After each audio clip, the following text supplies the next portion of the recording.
Clerk. Thank you to all of our members. Thank you to all of our witnesses today. Just a few housekeeping things before we jump in. This is meeting number 27 of the Standing Committee on Natural Resources. I want to thank all of our witnesses. Many of you, if not all of you, have been here before, but I'm not sure you've appeared before this committee in a virtual setting, so things are a little bit different. We all have headsets on, which serve the dual purpose of helping those of us with really long hair, but also to help us communicate with each other. So I would ask everybody, because it's virtual, to be patient. Make sure the person that you're communicating with at the time finishes speaking before you start speaking. It helps the interpreters, and which on that point, I would encourage everybody to speak in either or both official languages. You have a translation button down at the bottom. We'll do opening remarks for up to 5 minutes for each group. Emphasis on up to. I will have to interrupt people from time to time if we're going over, and then we will get into questions after all of the panel groups have finished doing their opening remarks. So thank you again for being here. I will, we've got Canadian Biogas Association, the Canadian Gas Association, Canadian Hydrogen and Fuel Cell Association, H2V Energies Inc., Hydrogen in Motion Inc., and Unilia Canada Fuel Cells Inc. So thank you all for joining us. I'll start in that order with Jennifer Green, the Executive Director of Canadian Biogas Association. Thank you, and you have 5 minutes. The floor is yours.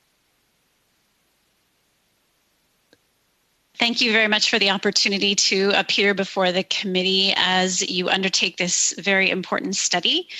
The Canadian Biogas Association speaks for Canada's biogas and renewable natural gas opportunity, and we represent over more than 150 farmers, municipalities, technology developers, consultants, utilities, and other sector organizations with an interest in reducing more greenhouse gas emissions and tapping more clean energy from Canada's biogas and RNG resources.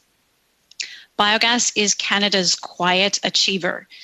There are currently 279 biogas projects operating across Canada, and these projects capture methane from organic waste collected from farms, landfills, wastewater treatment plants, and municipal green bin programs, and turn it into reliable and clean energy. How much energy exactly? In 2020, our sector produced biogas that was converted into 6 million gigajoules of energy through renewable natural gas, 260 million cubic meters of biogas for heat and on-site use, and 196 megawatts of clean electricity capacity. This is the equivalent of roughly 400 million square meters of solar panels or more than 13 large hydro dams, and there are more projects in development. But our recent 2020 market report shows that Canada is only tapping 13% of its easily available biogas resources. The question is, how can we create the right policy signals to drive the private investment needed to tap the remaining 87%? First, let me be clear about the benefits of tapping this remaining 87%. Biogas generates economic opportunities in every part of Canada, including both urban and rural areas, particularly in agriculture and municipal sectors, two sectors hit very especially hard by the pandemic.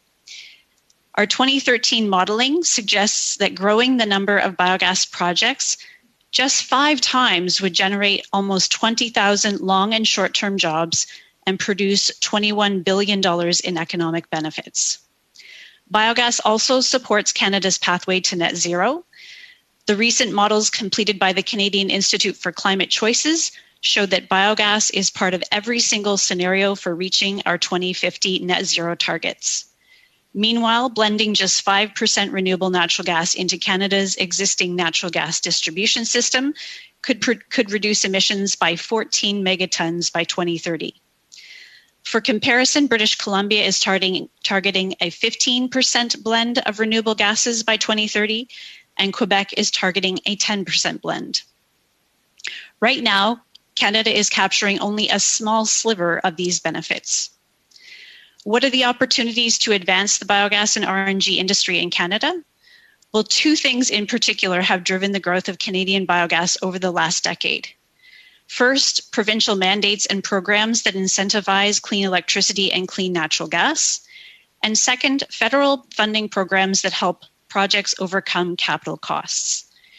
We anticipate that the rising federal price on pollution will drive new biogas opportunities, though not until closer to 2030 and beyond, when the cost of biogas becomes more competitive with conventional natural gas. Going forward, we see one major opportunity for the federal government to drive the biogas industry, and that is to drive domestic demand through a federally mandated minimum renewable blend for Canada's natural gas distribution networks. As mentioned, 2 provinces have established provincial regulations in this regard. It was also recently supported as a policy proposal by Canada's environmental NGO community, as well as offered in the Leader of the Opposition's climate plan. Such a regulation would be similar to the renewable fuels regulation introduced by the Government of Canada in 2010, which requires a minimum countrywide renewable blend for gasoline and diesel. And that regulation has been instrumental in growing Canada's liquid biofuels industry and is responsible for significant greenhouse gas reductions. Thank you so much for the opportunity, and I'm ready for any questions. Thank you very much. Okay, next up is a familiar face, Canadian Gas Association, Timothy Egan and Christopher Smiley. Tim, I suspect you're going to start us off. I am, Mr. Chairman. You hear me okay? Yep. Well, thank you very much for the opportunity to participate today. Canadian Gas Association is, as many of you know, the voice of Canada's natural gas delivery industry. Our membership includes utilities and transmission companies, equipment manufacturers, and suppliers to the industry. Our members are active in 8 provinces and 1 territory, and combined, we meet roughly 35% of Canada's energy needs through a network of underground infrastructure. We provide over 20 million Canadians with what is the most affordable, reliable energy service offering available. Our infrastructure delivers gaseous energy, so increasingly that includes renewable natural gas and hydrogen. Our member utilities are Canadian companies based in communities in your constituencies across the country, and we want Canadians to benefit from the energy services we deliver today and in the future. By leveraging our energy infrastructure, we offer some of the most cost-effective options available to help the Government of Canada meet its greenhouse gas emission reduction targets. Now, 4 of our members appeared before the committee on April 30th in Elgin, Enbridge, Gazifère, and FortisInc, and outlined the ambition and level of activity underway in their respective provinces. For us as the National Association, we're working to support members' goals in all the provinces in which we're active, and we're focused on 3 key priorities. 1, designing strategic renewable gas programming and policy support for RNG and hydrogen through public-private funding partnerships. And this includes a request for federal leadership to commit to purchasing RNG and in the future hydrogen for federal buildings across Canada. 2, supporting new RNG and hydrogen technology solutions through initiatives like CGA's Natural Gas Innovation Fund. And 3, working with member companies to modernize provincial regulatory and legislative frameworks that govern investments that CGA members can make. In 2020, we turned to our members to solicit project concepts to support our economy and contribute to getting people back to work. And all told, we created a list of nearly 70 projects in 4 areas: green building retrofits, alternative transportation, LNG and infrastructure, and renewable gases. And specific to the renewable gases, we mentioned over 21 projects across 5 provinces. And that number is ever increasing and points to the opportunity that Canada has to partner with industry to deploy large-scale renewable gas deployment opportunities. When our companies appeared before your committee on the 30th, you heard about programs underway that deliver RNG to customers. Many of our other members are working in the field as well. ATCO in Alberta is piloting hydrogen and recently announced a partnership with Suncor, and Heritage Gas in Nova Scotia is targeting hydrogen as a key component of their future gas supply in the province. Globally, governments and industry are realizing the need for gaseous energy infrastructure to meet the growing energy needs of the world. Here in Canada, as we note, recent programming and policy documents support renewable gas development, including the National Hydrogen Strategy and proposed funding in Budget 2021 around carbon capture and storage and the $1.5 billion Clean Fuels Fund. So what do we need to deliver on what is being asked? First, it's essential that legislative and regulatory frameworks in provinces allow for investment in low emission projects like RNG and hydrogen. Specifically, we're looking at a process to adjust legislative frameworks that govern utility investments so that regulators can consider emission reduction goals in their decision-making framework. At present, they're focused strictly on the lowest cost for customers. And if governments want energy delivery companies, and this applies to electric utilities as well as gas utilities, to deliver on emission reduction targets, the regulatory regime governing utilities will have to be adjusted. Second, Canada requires more public-private cooperation on clean tech development. We created an excellent opportunity for such cooperation when we launched NGIF 4 years ago as a granting vehicle for new technology startups using industry dollars. Governments quickly advised they wanted to partner with us, recognizing the industry leadership. And recently, we built on that original grant fund and created two new entities, a Clean Tech Venture Fund and the NGIF Emissions Testing Center. The investments made through the Venture Fund will improve environmental performance while building the value of natural gas to meet the ongoing needs of Canada's energy system. The Venture Fund has an initial investment of $35 million from 7 leading companies across the value chain, and there's significant opportunity for deeper cooperation, so such market-driven innovation can deliver on the best results for environmental performance. Third, we need policy leadership from all levels of government that is technology neutral.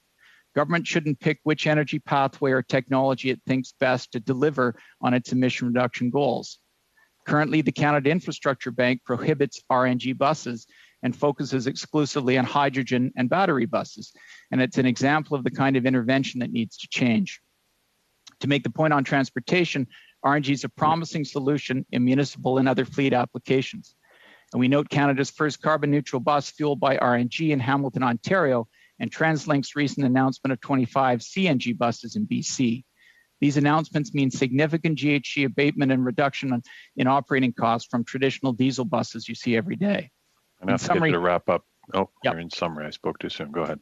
There's significant opportunity in the industry to deliver on emission reductions. We're home to leading technology companies in an industry that has a proud record of continuous improvement. Ultimately, we're about ensuring Canadians and their homes and businesses have the affordable, clean, reliable energy they need. And looking forward, we must be transparent about the costs of emerging fuels and technologies and work with all interested parties to find the most cost-effective and efficient ways to deliver on the goals that have been set. Thank you. Great, thank you. Okay, next we have Mark Kirby, President and CEO of Canadian Hydrogen and Fuel Cell Association. For 5 minutes. Mr. Chair, honorable members and guests, thank you for the opportunity to speak before you. I join you from North Vancouver, traditional unceded territory of the Coast Salish people, Squamish, Musqueam, and Tsleil-Waututh. I lead the CHFCA, the voice of Canada's fast-growing hydrogen and fuel cell sector. In 2017, the sector employed 2,500 skilled workers, invested $100 million per year in research, and sold $200 million of products and services, 90% of which were exports. And today, I'm not sure. In the past year, membership has more than doubled. Major energy and industrial companies have joined. Research spending has increased. Significant projects are underway in Canada and internationally, with over $300 billion in investment in hydrogen projects through 2030 announced worldwide and growing. Canadian companies are claiming a good share of that, selling fuel cells, electrolyzers, technology, and services. And as a result, hundreds of millions of investment has flowed into sector companies. Order sheets are full and companies are hiring. We've established branches in Quebec and BC due to demand. So I'm pretty bullish about prospects for my members, and I'm also excited about the broader economic potential for Canada.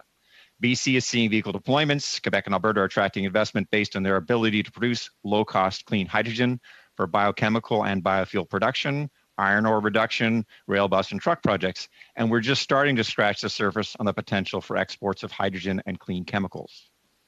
We'll also see environmental benefits. Canadians know they need to stop burning fossil fuels and start burning clean fuels, such as clean power, biofuels, and clean hydrogen. Or if they do continue to burn fossil fuels, to ensure that all carbon emissions are managed through carbon capture, storage, or use, i.e. CCUS. And those are the choices: electricity, biofuels, CCUS, and hydrogen. Canadians should be free to decide which choice provides them with the best economics and operational efficiency. And all options are needed, and hydrogen will play a big role, and we'll need to scale up hydrogen production by at least an order of magnitude. Key thing is governments should ensure that Canadians have access to the cleanest and lowest cost hydrogen in the world. And for good reason. Hydrogen is essential to decarbonize tough sectors like heating and heavy transportation. It's needed for the build out of clean power and biofuels. It is an economic opportunity, and availability of clean hydrogen will attract investment. But 3 points I'd like to clarify. First, CHSCA supports clean hydrogen, i.e. produced with low or no GHG emissions, and that is what all new capacity will be. So a choice to go with hydrogen will be a choice to go net zero.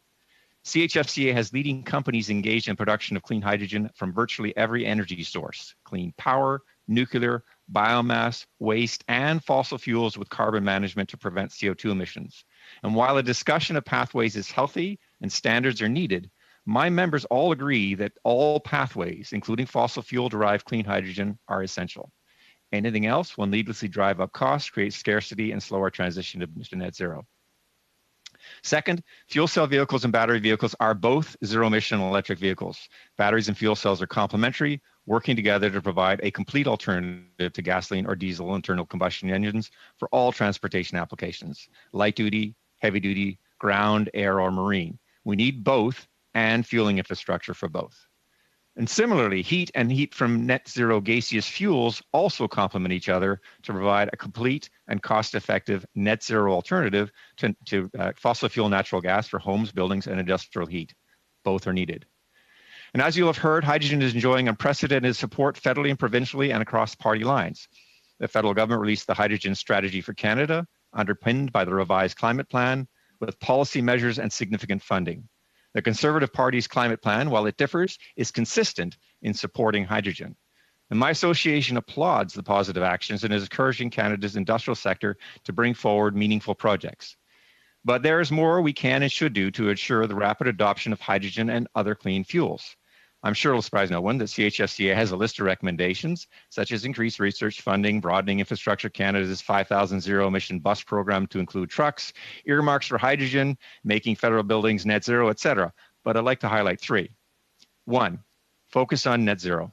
And while the price on carbon and the clean fuel standard are important measures, they're geared to emissions reductions. We need policy geared to net zero technologies, such as zero-emission vehicles and net zero heating, including a deadline perhaps to make gaseous heating fuels net zero with hydrogen and renewable natural gas. Second, hydrogen distribution costs are a challenge.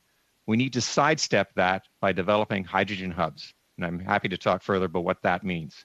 And 3, we need the private sector engaged to provide the billions required to build hydrogen infrastructure.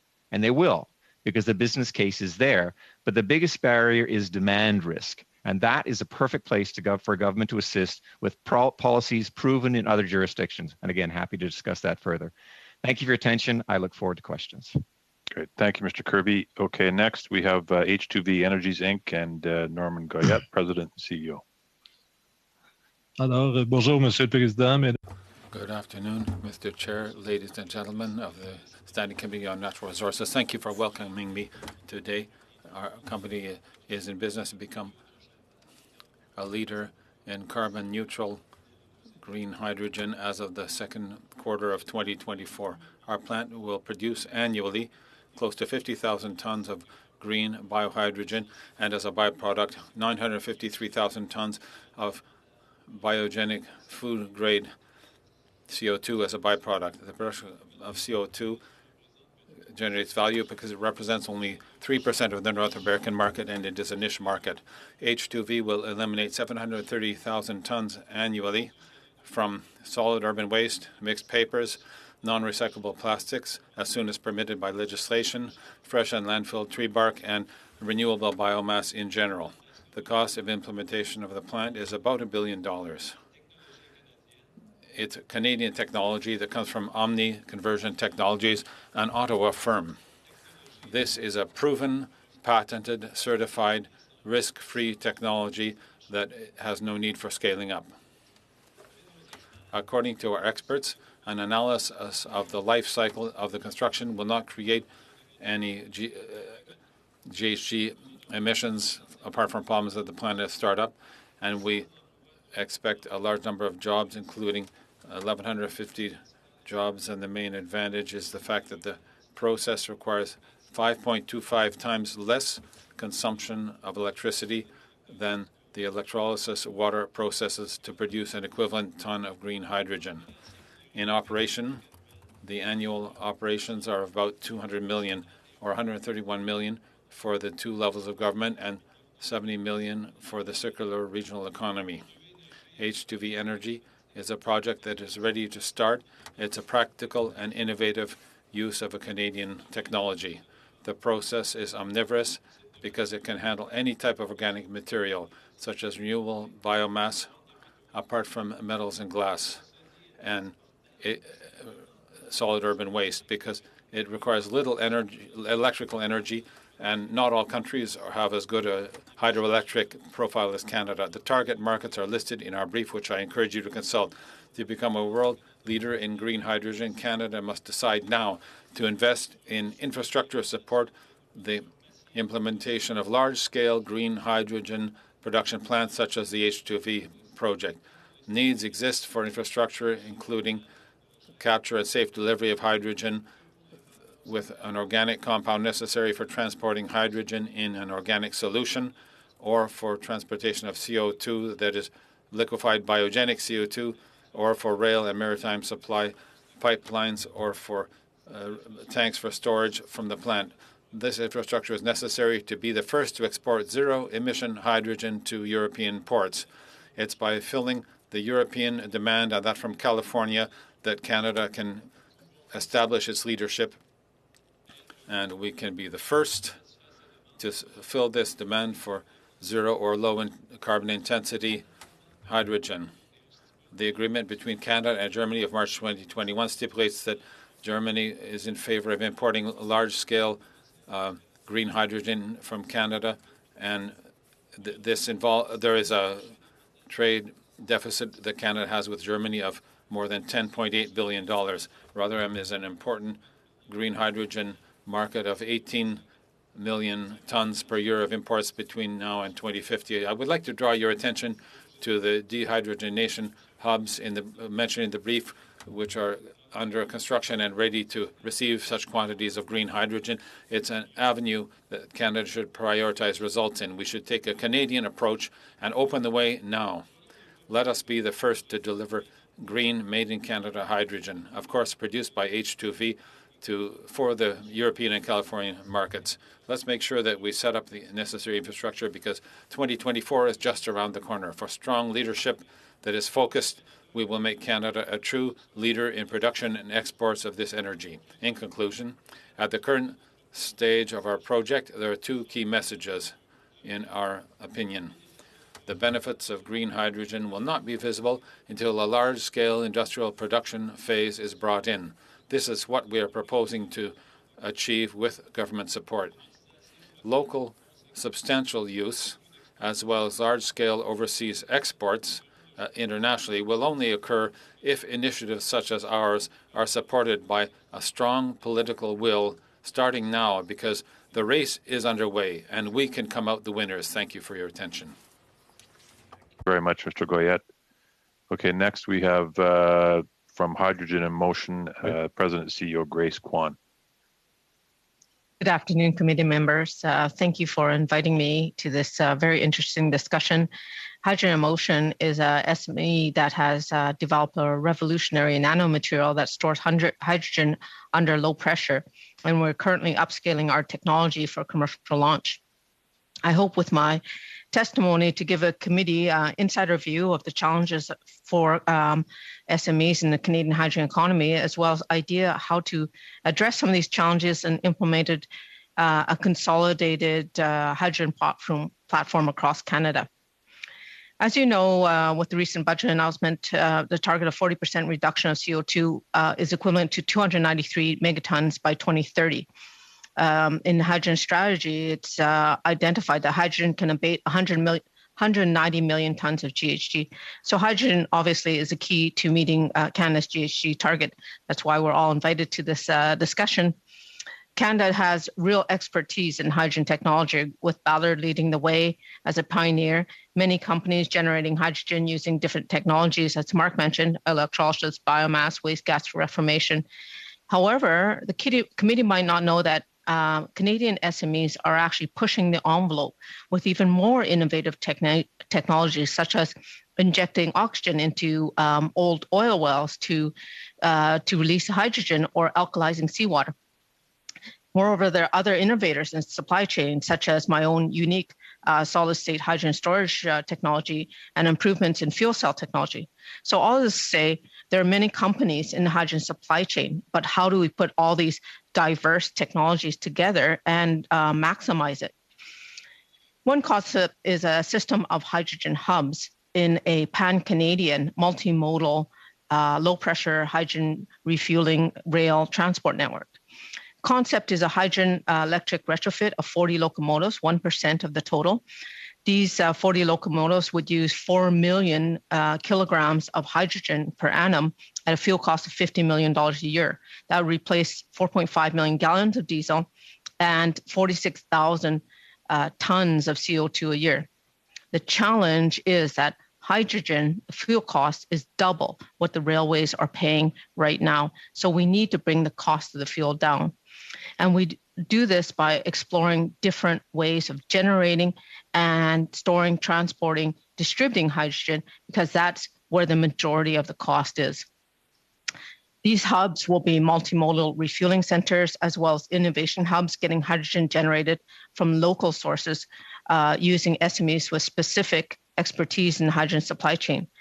Total estimated cost for the project is $50 million, but this project will connect the country with a multimodal station and provide hydrogen for rail, heavy-duty trucks, fleet, and remote communities, and can grow the North American network. We need your help to champion how we can implement in your constituency. And I've spoken to many members of the CHFCA and to Canadian Railways, and they've indicated their enthusiastic support for the concept. So how do we make this happen? First and foremost, of course, is funding. The Canadian Grants Contribution program with the 50% matching requirement is very dilutive from a perspective of a Canadian SME. Within 2-3 rounds, the company is no longer Canadian. And that's why you see very many SMEs. Canada has one of the highest educated populations in the world, but very few MNEs, very few large corporations. And I would suggest there's a better way to innovate and grow the Canadian hydrogen supply chain. One is provide a buyer for the product, take the risk out of the equation. The industry is growing, but slowly, because supply and demand are not matched. A Crown corporation similar to Petrocran can channel funding, share key data between industry and government, as well as level out the demand and supply chain. This could provide sustained growth for the hubs, support innovation and job creation and economic expansion. Other mechanisms that can be deployed in the short term are fiscal tools that are already available. As a former senior advisor to the Treasury Board, I am familiar with the process, and I think some of these tools can be implemented fairly easily. One is targeted grants contributions for hydrogen, exemptions to the stacking limits. For example, loans from regional development agencies have a stacking limit. Companies have to pay this back. So why is this even included in the stacking limits at all? Indirect funding, such as tradable carbon credits, but regulations such as zero emission are the #1 driver for conversion of hydrogen technologies.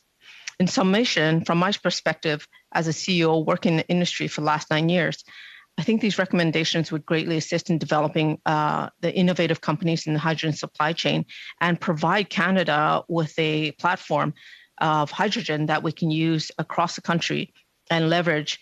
Similar to a Silicon Valley, we could create a hydrogen hub and get the commensurate benefit of jobs and innovation and growth for Canada. This is the end of my testimony, and I welcome your input and questions. Thank you. Thank you very much. Okay, and last but not least, from Unilia Canada Fuel Cells Inc. is Robert Artabes. So, sir, you have the floor for 5 minutes. Thank you. Good morning and good afternoon, members of Parliament and members in our audience. It is a pleasure to be here today, and thank you for giving me this opportunity to share my thoughts on the challenges and opportunities for the low carbon and renewable fuels industry in Canada. My name is Robert Artabes, and I'm the Vice President of Technology for an international hydrogen fuel cell stack engineering and manufacturing company named Unilia fuel cells. Fuel cell technology can and is being used in many applications. And at Unilia, our focus is on medium duty and heavy duty vehicle electrification. I'm an engineer by training and have been working directly in the automotive fuel cell industry for over 20 years. The focus of my comments today will be on the impact of scale up. Over the past 25 years, fuel cells have gone from research and development to deployment. As a new company to the industry, Unilia is led by a team of experts who are industry veterans. The average fuel cell experience for an employee at our Burnaby location, Burnaby, British Columbia, is between 15 and 20 years experience in fuel cells. This knowledge, coupled with the passion to deliver products, has enabled Unilia to grow from establishing a company in September of 2017 to commissioning a state-of-the-art product and technology development center in Burnaby, British Columbia in March of 2020, as well as a fuel cell stack production facilities in Shanghai, China and Guangdong, China, capable of an annual production of 5,000 stacks per year. After launching our first product line last summer in 2020, Unilia will be delivering our 1,000th stack later next week. In September of 2020, Unilia was proud to be announced that Refire purchased an equity stake, making Unilia part of the Refire group of companies. Since founding Refire in 2015, the company has supplied over 3,000 fuel cell systems to over 40 partners and customers. More than 2,700 operating vehicles are powered by Refire and are on the road today in 17 cities globally. The total combined vehicle mileage has surpassed 60 million kilometers. The vehicles in service are in a wide variety of applications, from a 4.5 meter truck doing short haul deliveries to 40-ton trucks doing heavy duty applications, to 10.5 meter buses and 12 meter buses. Currently, Refire has 915 buses in operation today. Unilia would love to deploy our fuel cells and technology in Canada and across North America. The ideal hydrogen strategy would be one where we could build a production facility in Canada to serve the North American market. There are many government policies in Canada that support decarbonization and hydrogen as an energy storage system. These include Canada's net zero commitment, putting a price on carbon, the clean fuel standard, light duty zero emission vehicle standards, which are in British Columbia and Quebec, which have driven up the retail hydrogen refueling stations in those two provinces. Government funding that supports decarbonization and hydrogen as an energy storage include the $2.75 billion that Infrastructure Canada has put towards the Zero Emission Bus Fund, the $1.5 billion that Canada Infrastructure Bank is putting towards infrastructure rollout, the $0.2 billion in the Fueling Infrastructure Fund, and the $3 billion that Strategic Innovation Fund is put towards the Net Zero Accelerator. But I still think there's some gaps hindering deployment and adoption of hydrogen and fuel cell applications in Canada. These being the supply of clean, low-cost hydrogen in main hub areas. This exists in Edmonton, but it's needed in other locations like Toronto, Montreal, Vancouver. Project funding approvals. We're seeing lots and lots of projects being proposed, but we need projects granted. Today, my recommendations to the Standing Committee include a guaranteed demand for fuel providers, including by issuing credits based on installed capacity. This strategy was previously included in the BC Low Carbon Fuel Standard and has been adopted in California to entice greater private sector investment for larger capacity refueling stations. Net zero emission requirements for vehicles in Canada, net zero emission requirements for heating fuels in Canada, and guaranteed project funding approvals using a target system by funding dollars per megaton of carbon. And this is going to get adjusted on an annual basis as the usage of this funding system goes up or down. I thank you for the opportunity to speak with you today, and I'm happy to answer questions and discuss any comments you might have. Thank you. Great, thank you very much. Okay, so we're right on time. We'll move into our first round of questions for 6 minutes each, starting with Mr. Zimmer. Thank you to our witnesses, and appreciate all your testimony already. I'm going to pick on Mr. Egan and Mr. Smiley with my questions today. I will recognize Ms. Green, and I appreciate your comments about our leader's environmental plan and support for renewables.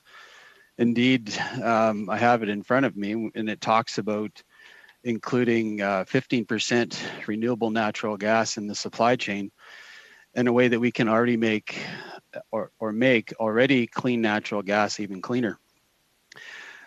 And I'll go into my first question, because we talk about, getting the renewable, the marriage between renewable resources and our natural gas to happen.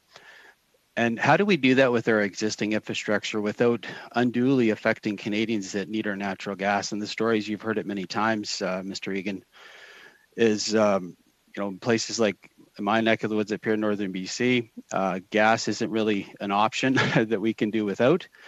So to increase costs to our Canadians up here because of just making it renewable is something that's simply very difficult. So how do we do that and make it affordable for Canadians?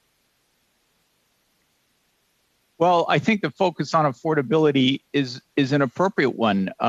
It's a concern for constituents in your riding, Mr. Zimmerman, in constituencies right across the country. And it's something that we focus on all the time. As I noted, we offer the most affordable energy option to Canadians. And right now we're meeting about 35% of energy needs. And that percentage is actually growing. We expect it to grow to 40% in the next 20 years.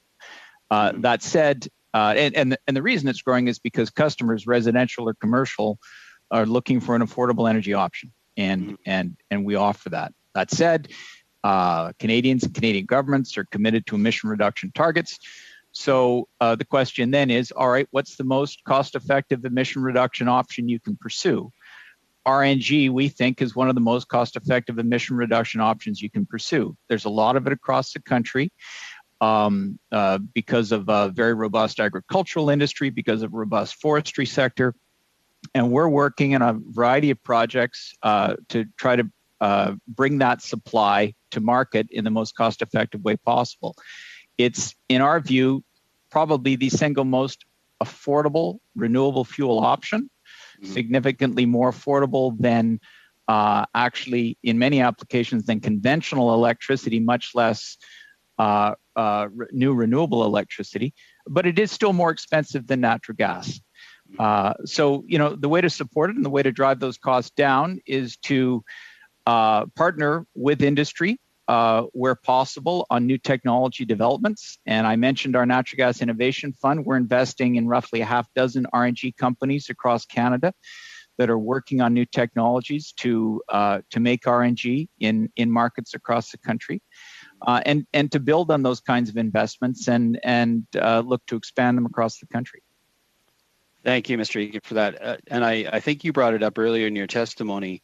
I think what's key to it all is that instead of adding a whole bunch of new infrastructure that, we talked about the electrification and how good that can be in certain sectors. But you said it's very costly and we're not there yet.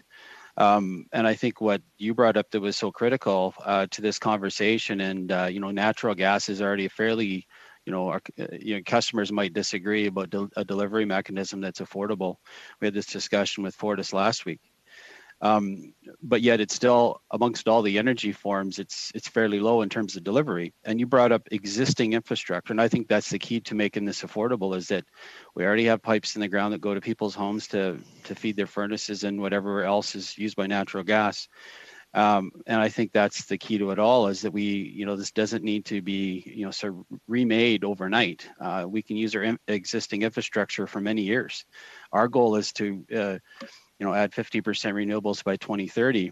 And certainly this enables us to sort of meter up and sort of, dial it up as we go, rather than just bringing on a whole entire new system.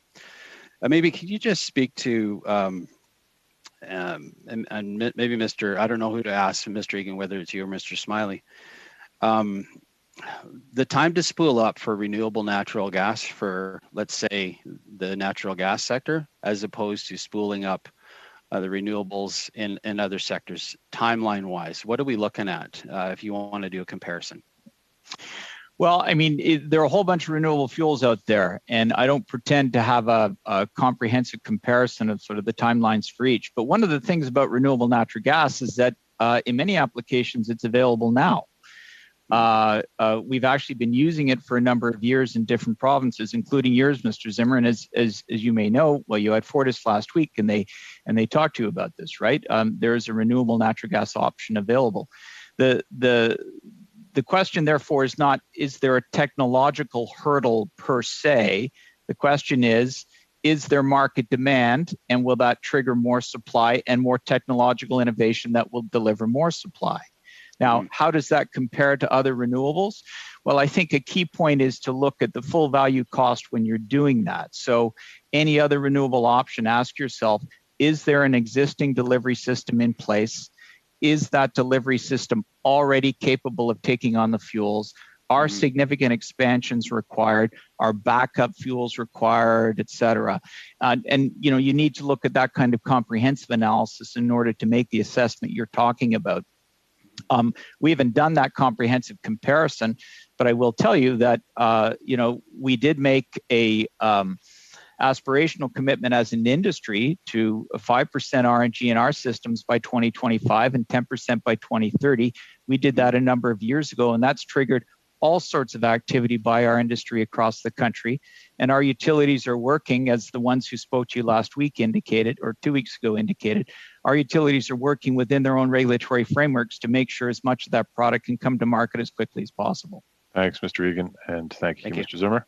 Thanks. Okay, on to Mr. Weiler for 6 minutes.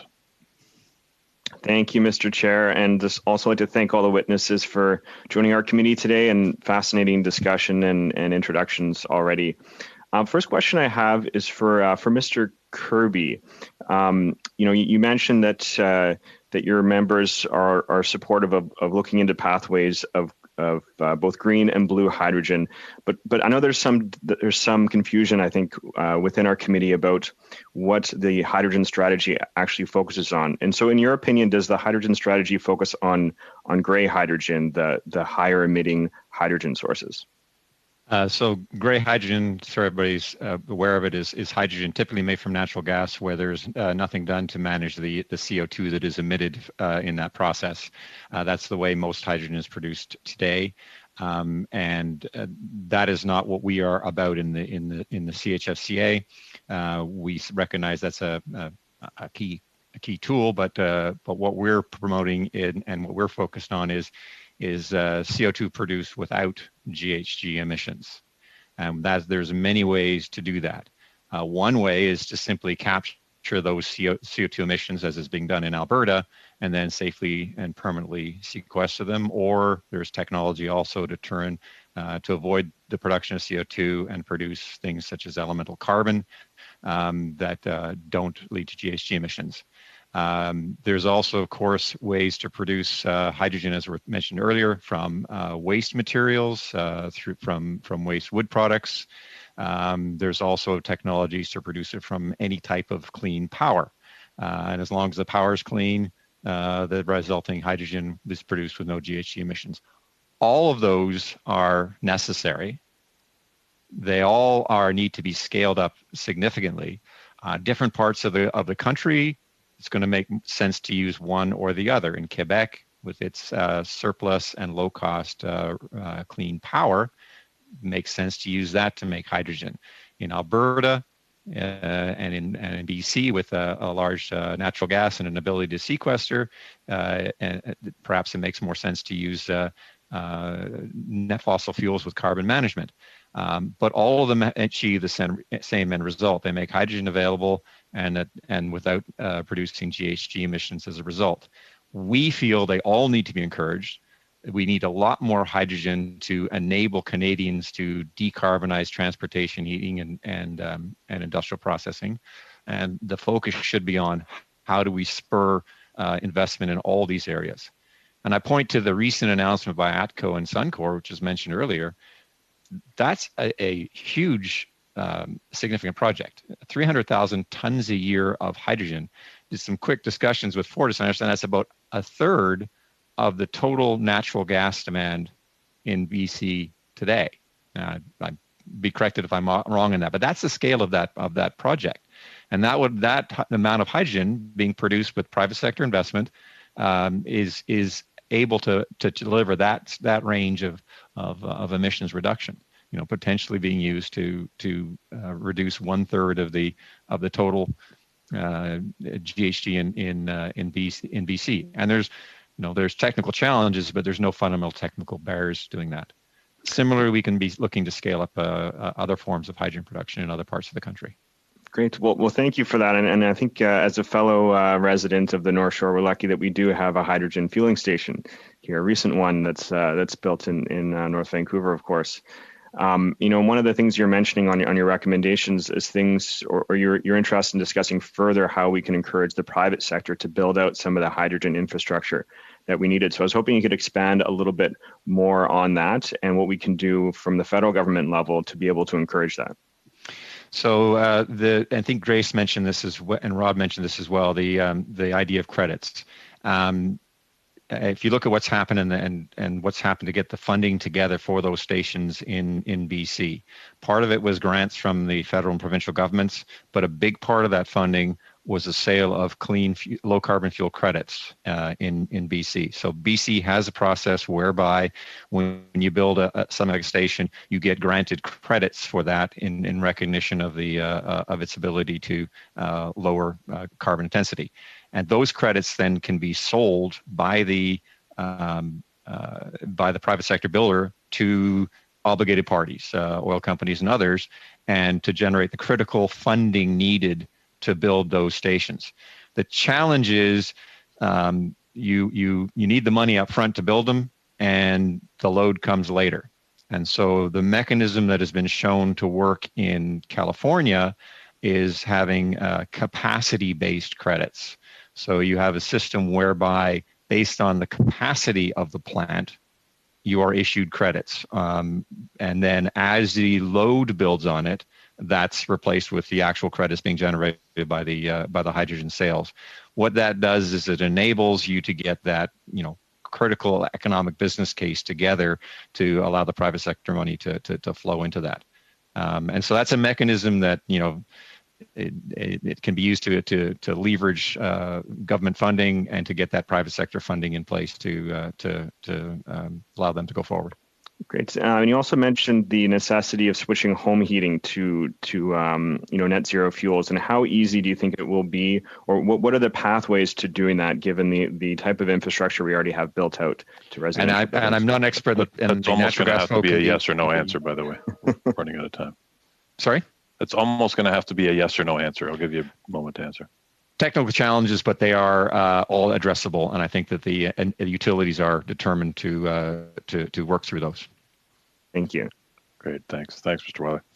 Okay, next is Mr. Simard for 6 minutes. Merci.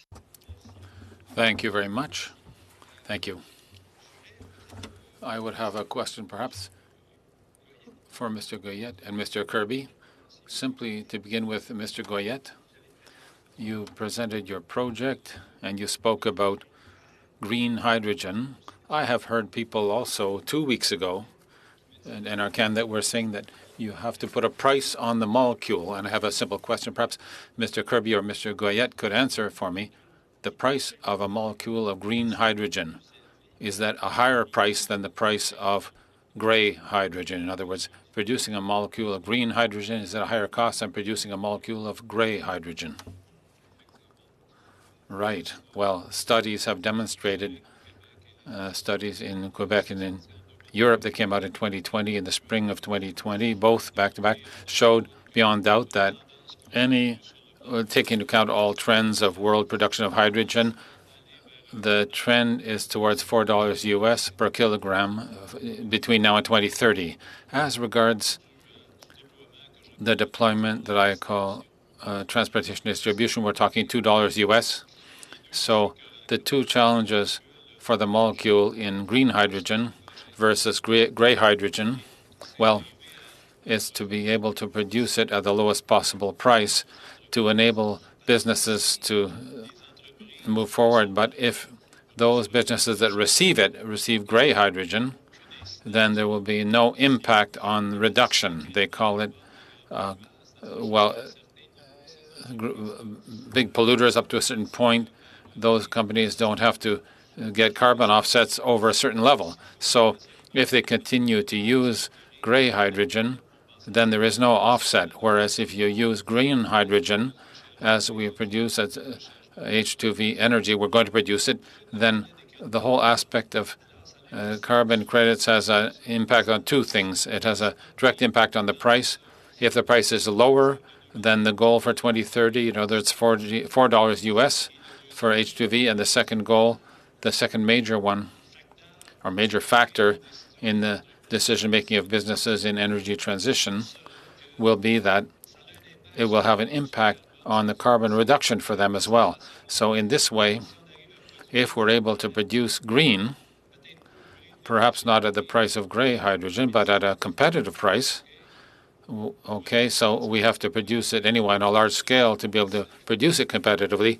As regards the distribution and transportation, we're going to need to work on that.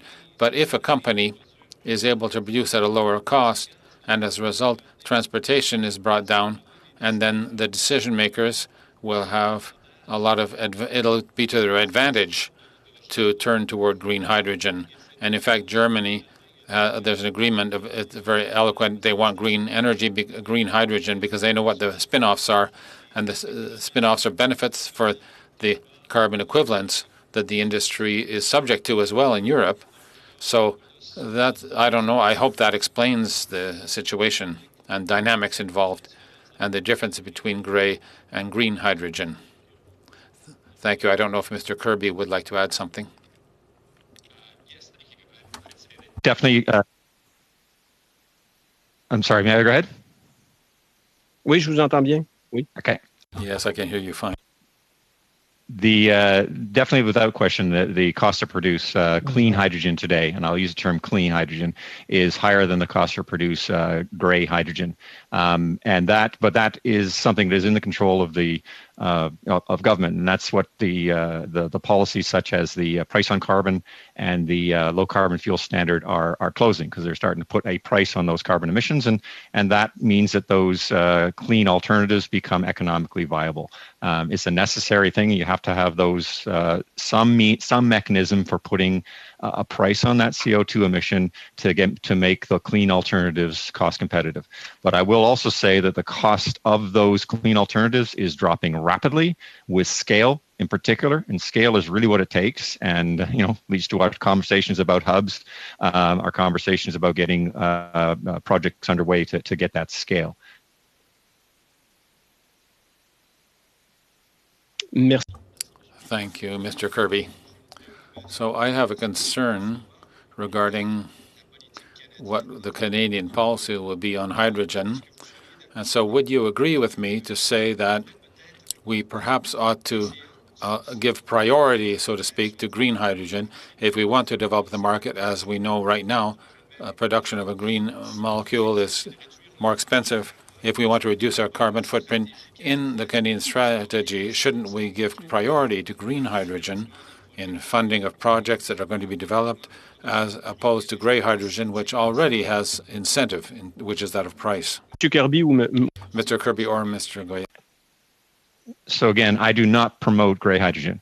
We're talking clean hydrogen, and clean hydrogen includes what is sometimes referred to as blue hydrogen. And we think all those means are very viable. There should be competition, and we're going to need all of them. In fact, using the resources, as I've mentioned, by the gas industry to build out infrastructure, pipelines, let's say. Take an example. A pipeline running from BC to the coast, or from Alberta to the coast, to supply and to export clean hydrogen produced in Alberta will also enable all the way along First Nations communities, other communities, to take advantage of their clean resources to produce their clean power resources to produce additional green hydrogen along the way and use that infrastructure to get that to market. They can't do that. They can't have the scale to get that to market otherwise. And so what you would do by taking advantage of that low carbon, clean, fossil fuel derived hydrogen, which can be produced today very cost effectively, is to start enabling the build out of infrastructure, to start enabling the build out of demand. Without that, you're going to block the ability to produce green hydrogen because there's not going to be the markets developing for it. There's not going to be infrastructure to move it to market. And so, in fact, and then this is where I have members that they make their living off of selling equipment for green hydrogen production. I'm going to have to ask you to wrap up, Mr. Kirby. Sorry. If you want to finish that thought, that's fine. But just they also agree that we need hydrogen from all sources. An additional information. Mr. Cannings for 6 minutes. Well, thank you, Mr. Chair, and I'd like to thank all the witnesses here today. Again, it's all the riches of the questions I have to ask everyone. And it's hard to know where to begin, but I will begin, I think, with Ms. Kwan. You've talked about how we have the technology in Canada. Canada is clearly a world leader in hydrogen technologies of all sorts, especially fuel cells. But we have difficulties in expanding the companies that we have. We've heard from several of them today because of the demand situation in Canada, because we're a large country with geographical challenges. You talked about the costs of distributing hydrogen to create the hubs that we need to drive up demand.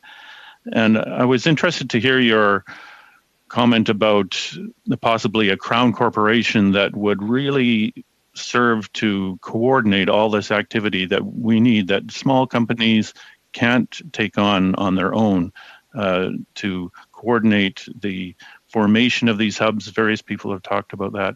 And I'm just wondering if you could expand on what a crown corporation like that could do, because we really need rapid action here to get things done by 2030 or 2050. Thank you, Richard. My idea was similar to Silicon Valley. What made it so successful?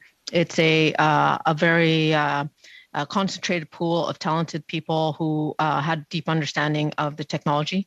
It was concentrated capital, and it was government support. Right now, we have sort of the similar elements in the hydrogen supply chain, in that we have very unique technologies, similar to my own. Mr. Goyette has a very unique technology. The hydrogen economy, or the SMEs in it, are very, very innovative. But as you say, to scale, we need the concept of having someone buy and put together these projects instead of, these hubs is a $500 million, $500 million project. To raise the 50% for that is incredibly difficult for one company or a consortium of companies to have that kind of scope and reach and attention and management skill and time. It's overwhelming. If you want a hydrogen connection between all provinces, it's going to be expensive. People need support from the government to do this kind of deep infrastructure and to grow these companies.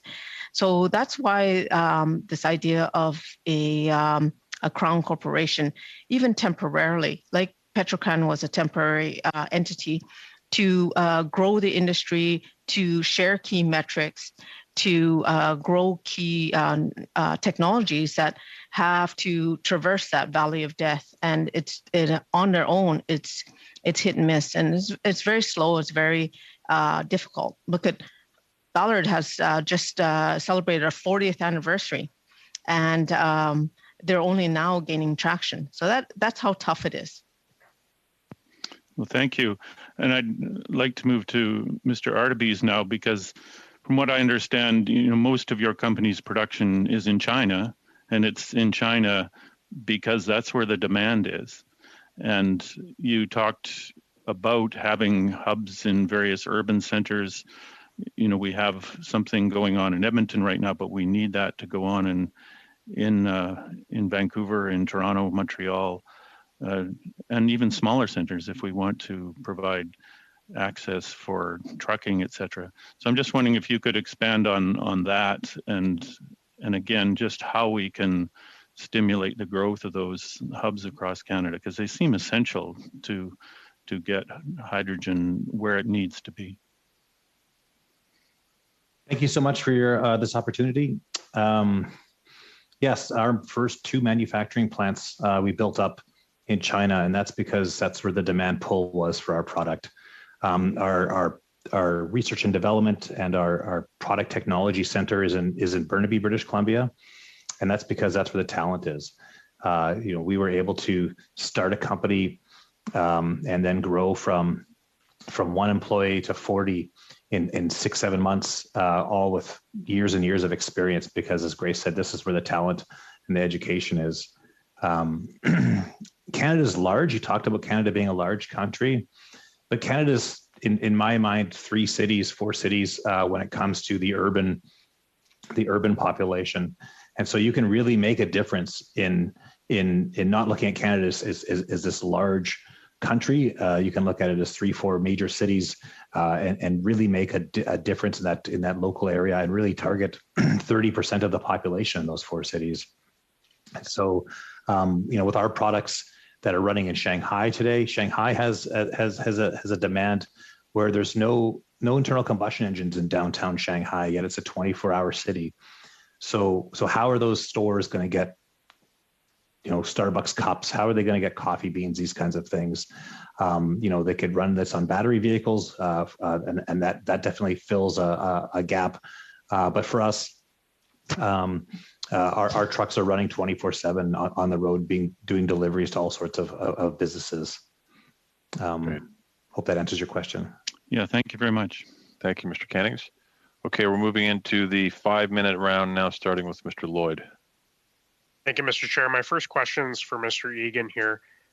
This might seem like an obvious question, but when I listened to a lot of witnesses over the past few weeks, it doesn't seem so obvious. But do you believe that the strategy of the Canadian government should be to pursue the means of reducing the most emissions at the lowest economic cost? So the fact is, there are countless technologies. There are a variety of energy delivery pathways, and there's a risk, as I said in my remarks, about picking favorites. And I think that there has to be a screen, if you will, on any government's approach to make sure that the effect is not to pick favorites, because we don't know what technology is going to come to the fore. So I think that in an effort to reduce emissions, you should put signals in place that ensure some fundamentals. 1, that there's good market competition between technology options. 2, that you're making sure that you're keeping things as affordable as possible for the customer. And 3, that you're not doing anything that threatens the integrity and reliability of the energy system. So in that context, Mr. Lloyd, that's the screen I would use in assessing that. Yeah, I would take that as mostly a yes. Do you believe that, in some quarters that there is an aversion to working with the fossil fuel industry to reduce emissions? Well, look, it's a difficult time for the fossil fuel industry, no doubt about it. There's a lot of public criticism of it. So, I joke about the fact that, I'm an oil and gas lobbyist. How do my children react to that? The reality is, though, we're part of an industry which is investing more in innovation than I think just about any other sector in the country.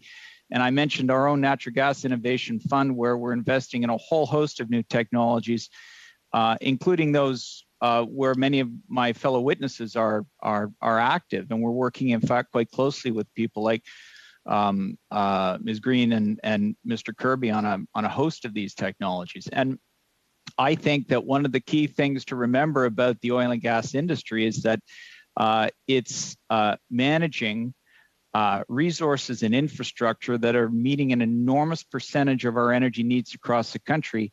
And the best way to make that service lower emission is to work with the players who are active in it right now. In my riding, you kind of alluded into my remarks, my riding and the riding next to mine, we have the Alberta Industrial Heartland.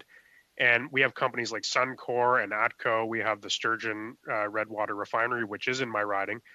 They're utilizing technology like carbon capture, They're developing hydrogen. Would you agree that it's probably the oil and gas industry that is providing the bulk of investment in these new lowering emission technologies? Well, I don't have an assessment of that. I'd certainly say we're trying to. But is there any other sector like that other than government that is investing as much in that?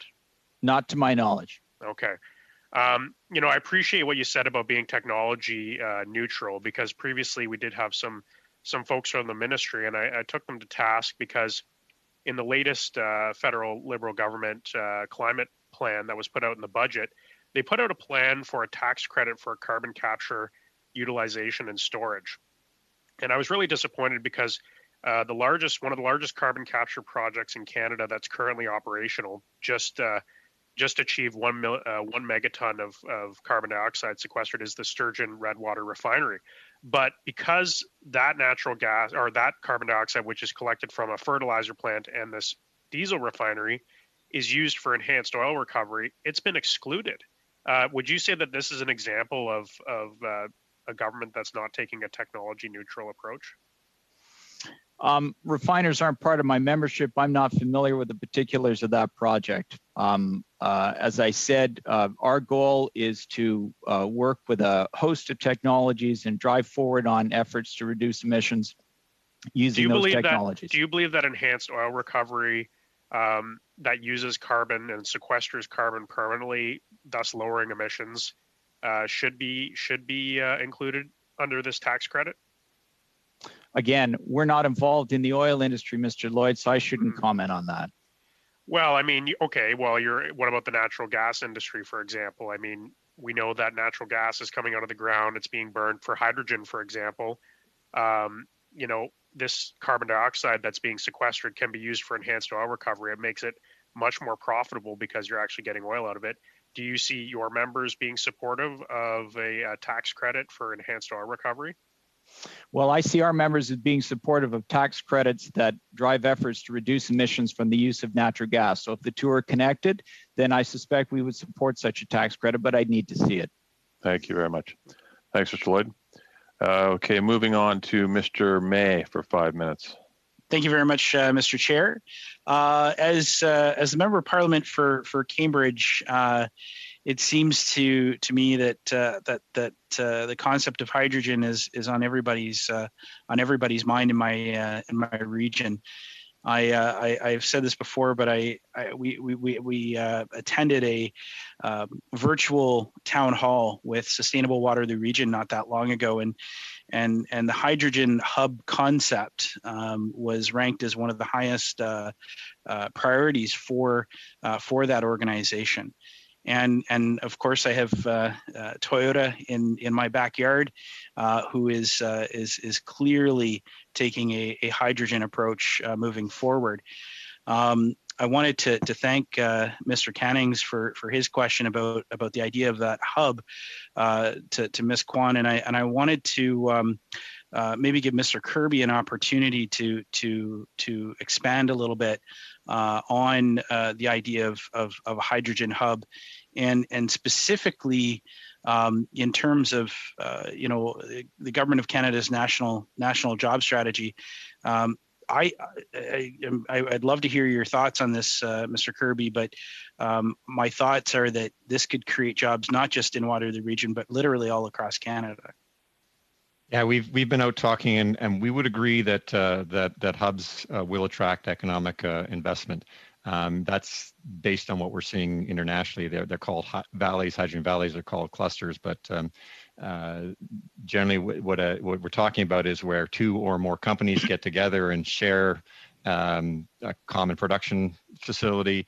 That could be, as simple as that, to right up to very large clusters where you have multiple applications connected by a pipeline and so on. The key thing about them is that what that is going to enable is that low-cost hydrogen, which will attract investment for people deploying trucks and buses and so on and so forth. It'll provide locations where you can do demonstrations, where you can do research that allow you to create, to generate those highly skilled individuals that Rob referred to that we are going to need a lot more of.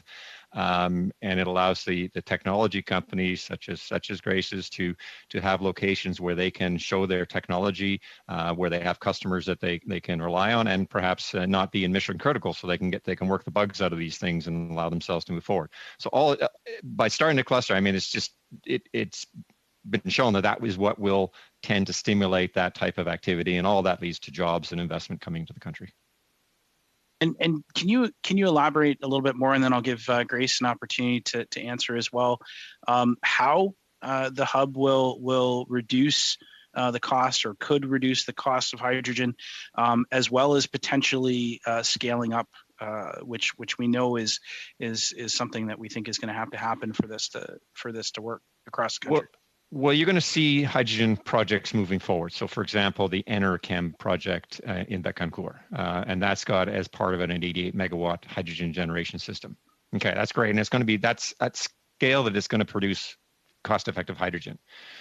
But in and of itself, it's not supporting other applications and other types of the growth of the hydrogen. So what can be done by turning that into a hub is that finding the ways that you can enable and stimulate others to locate in proximity to that, whether that's a heavy duty fueling station, and take advantage of that low cost hydrogen. So what we're looking for, and we've got a hubs working group being kicked off, which we're looking to get input from industry, is what can be done to enable companies to come together and share that, so they can get that scale and they can get the cost down on that hydrogen. And I think it's it's going to take some additional work and discussion, and we're going to have to think about what is needed. How do you encourage two companies to work together, and how do you enable that? Thank you. And Ms. Kwan, do you want to maybe expand on that, or give your thoughts on how the hub system or concept could bring the cost down and increase scale?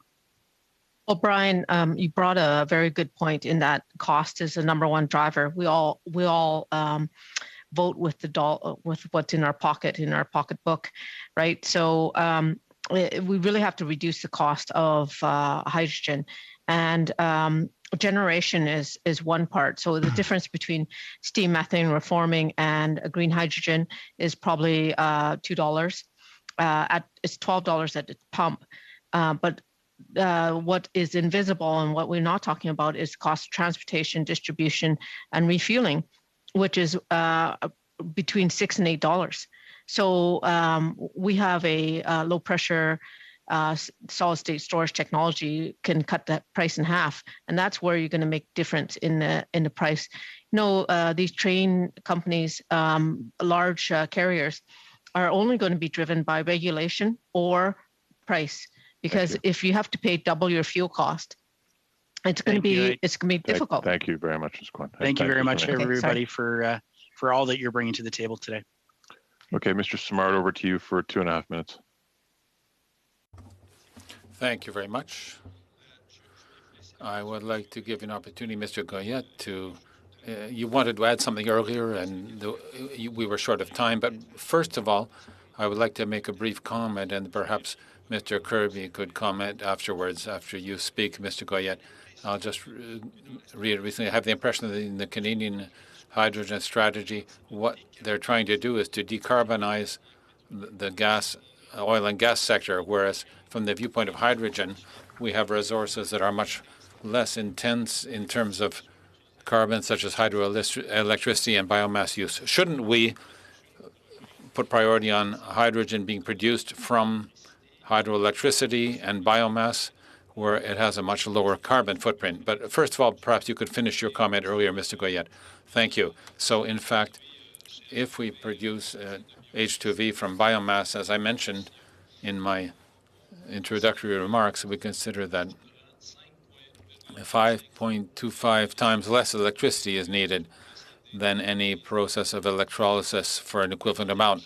So to begin with, this would enable us to make hydrogen much less costly. Earlier I talked about this. I didn't have time to go into it, Mr. Simard, to the effect that is the cost of the molecule, the green molecule, higher than the cost of the gray molecule? We're not so far off. We're getting closer. strangely enough. The emphasis we need to put on in terms of exports and introduction to include it in pipeline with natural gas to make natural gas that is renewable. For export, the demand is huge at the moment. So if we produce hydrogen from biomass, which itself can produce energy, why are we at 5.25 times less expensive than electricity? Because biomass produces electricity, and that's the advantage of H2V energy. Yes, I'm below the $4 US projected for 2030, and we're close to emerging markets. And if Canada wants to take a leadership role, we have to think about reducing greenhouse gases. But I have two factors that reduce greenhouse gases. Production of biohydrogen brings carbon credits and H2V with its own carbon market. And the other thing is that if we reduce the elimination of biomass, it also creates carbon credits. And this is how H2V comes out with large-scale production in being less expensive than any other process on the market. Lower cost in terms of electricity, the biomass produces electricity, and we can get more carbon credits than any other industry that would produce, that might produce carbon equivalents. So in that context, we should promote large-scale production of hydrogen, okay? The more we produce, I talked about Rotterdam earlier.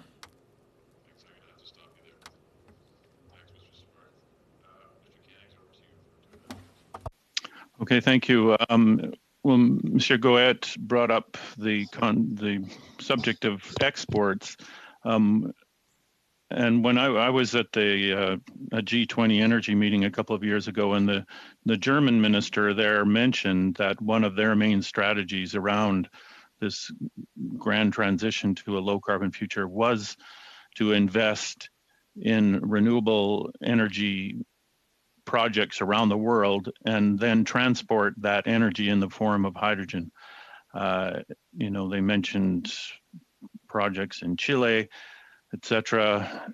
The Japanese minister also mentioned this possibility. So I'd like to ask Mr. Kirby just to get an overall answer about the place that export might play in a Canadian hydrogen industry and how we can take advantage of, you know, some of the obvious renewable energy sources we have, the hydro sources in BC, Quebec, Manitoba, etc., and how we could maybe play into that. And Monsieur Goyette mentioned Germany, I think, specifically.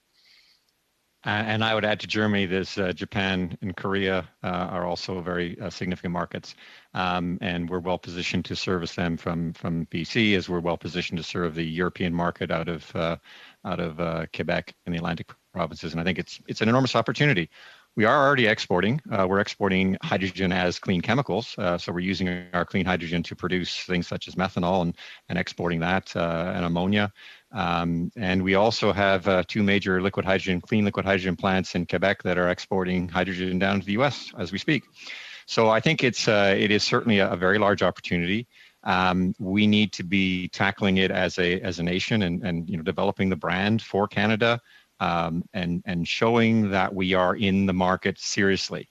If you look at what Australia has done, Australia has no further advantage than Canada in terms of production capability of clean hydrogen, but they position themselves globally as being the preferred destination because they have come out and said, we're your supplier. We're willing to be and do what it takes to get you that clean hydrogen that you're going to need. And I think that Canada needs to take a bit of a page from that book. They need to be responsive to their customers. And if customers want hydrogen derived from renewable power, we need to make that and make that available. And we're well positioned to do that. If they're looking for the lowest cost hydrogen, clean hydrogen, we can do that with our fossil fuel hydrogen. So I think we are well positioned to do it, but we really need to start working together, not be, you know, targeting one type of hydrogen, another, but targeting clean hydrogen and reacting to what our customers want. And I think we can do that. Now, I thank you, Mr. Kirby. Sorry. I'm going to have to stop you there. Thanks, Mr. Jennings. Okay, on to Mr. Patzer for 5 minutes. Thank you very much, Mr. Chair. I'm going to begin with Mrs. Green, and I'm just wondering. You mentioned in your opening remarks that you work with a lot of different farmers and different municipalities and organizations. I'm just curious to know. Like I serve a large rural riding in Saskatchewan, and I'm just curious to know, like an organization like yours, what benefits do you bring to the farmers of a riding like mine? Absolutely. Thank you for the question. I think that between the agriculture and municipal sectors, there's, as I mentioned, a lot of untapped resources that can be used to be able to create biogas and renewable natural gas. Our association helps to lend some education, to inform, and to connect people with those valuable questions with a very talented group of experts within our membership. And so being able to provide resources to those farmers. Recently, the Canadian Biogas Association launched our Farming Biogas initiative on farmingbiogas.ca. And within that, there are resources like checklists, frequently asked questions, different assessment tools that farmers can understand how these kinds of systems can work with their existing farm operations to be able to diversify and to be able to provide value-added resources to the sector. Now, specifically, do you work more with like cattle operations or grain operations or both? And if you're working with grain operations, is there a specific crop that is more beneficial than others? Yeah, there's no specific demarcation on commodity. So farmers writ large, whether they are within dairy, pork, poultry, beef, or within the cash crop area, all of those agricultural resources as well as crop residues can be utilized as feedstocks for biogas and RNG derivations. One of the emerging problems in rural Canada, and in particular in my riding, is a lot of these towns, they were all built at the same time, and the infrastructure for either wastewater or for their landfills, it's all becoming outdated, and they need to be replaced, but the cost is extremely prohibitive. I'm wondering, is there any potential for an organization like yours or for what you guys are doing to partner with these towns, with these municipalities, to be able to help get these new facilities put in place, but it would be incorporated side by side or hand in hand with an organization like yours to capture and make biofuel? I definitely think that you're bang on in terms of recognizing dated infrastructure, and many municipalities, for example, that are investigating what their options look like in terms of how they need to upgrade and improve, recognizing all of the pressure points on environmental and energy kind of policies and trends. We can definitely provide support in terms of, as I said, creating those networks, which are essential to being able to expand on that, information and education. And we're definitely open to seeing how we can continue to advance the conversations. One of the things we've been hearing so far in this study too is that there's a push towards more canola utilization for biofuels going forward. There's an article written recently in the Western Producer, saying that 4.6 million tons of canola is going to be needed to meet the crushing demand of these 3 plants that are going to be put in place in Saskatchewan. However, the issue is that there's not enough. Really, we're hearing that acres are maxed out, and when you look at the trends, the bushels per acre are actually going down. So I'm just wondering if there's where do you see the issue there, and is there any potential problems with trying to boost canola production at the risk of losing either other cash crops that are being grown or having to convert other types of land to be used for canola for this sake? Great question, and I would say there's one kind of distinction there in that many of the biogas and RNG resources that are created are actually founded from waste materials as opposed to purpose-grown derived materials. And so when we're looking at the biogas and RNG resources generally coming from agricultural livestock or residues, as well as municipal green bin materials, that type of thing. So I would would say in the liquid biofuels, that's a very different stream and a different process. But when we're looking at the gaseous side, really looking at the opportunity to derive that from waste materials is where we've currently set our focus. Thanks, Mr. Passer. Thank you. Okay, on to Mr. Saray for 5 minutes. Thank you, Mr. Chair. Thank you to all the witnesses. We need more time. There's a lot of good expertise here. I just want to follow up on, Mr. Canning, when he talked about the hubs and growing that, and Mr. Canning, remember in the last Parliament, we talk about, hubs and clusters in the mining industry. We have 4 in Canada, regional hubs, like in BC, Saskatchewan, Northern Ontario, and Quebec. So I wanted to elaborate and now follow up. Mr. May asked a question to Ms. Kwan and Mr. Kirby, because the issue of hubs is really finding ways to reduce that cost of hydrogen and having companies working together on a scale here. So I'm going to ask the question to Robert Urtubise and Norm Goyette, because Normand, you mentioned about the clusters, the gap, the economy, the circular economy, regional circular economy. So I wanted to ask you that question: what can the government do to expand and support this? And then, Monsieur Urtubise, you talked about building one hydrogen facility to support North America, and so how does that kind of fit into a hub and cluster strategy? Mr. Goyette and then Mr. Urtubise. Well, with regard to the regional circular economy, of course, as soon as you produce hydrogen using biomass, we know that in Canada, there are tons of biomass in all regions and all Canadian provinces. So when we say that it's 70 million in Quebec and that we are reducing 960,000 tons of greenhouse gas per year, if we multiply by 10 the number of plants that will produce hydrogen using biomass, then we would reduce the trade deficit for greenhouse gases for Canada as a whole.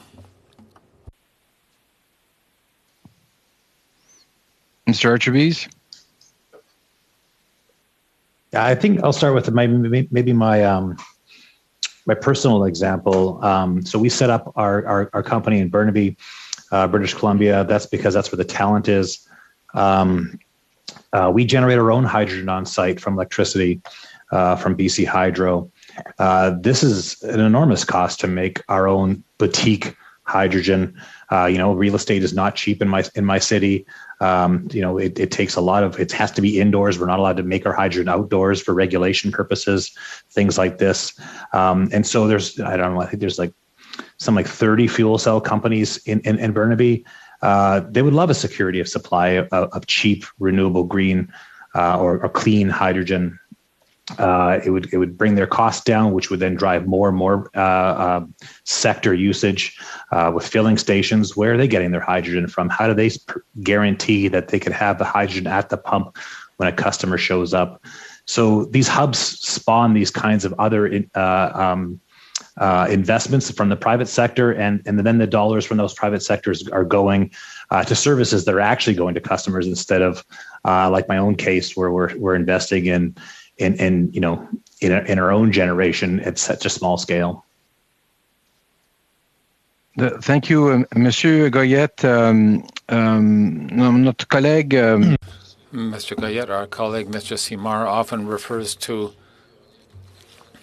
gray hydrogen energy, but I would like you to talk to us about your expertise on the hydrogen strategy that we established here in December 2020.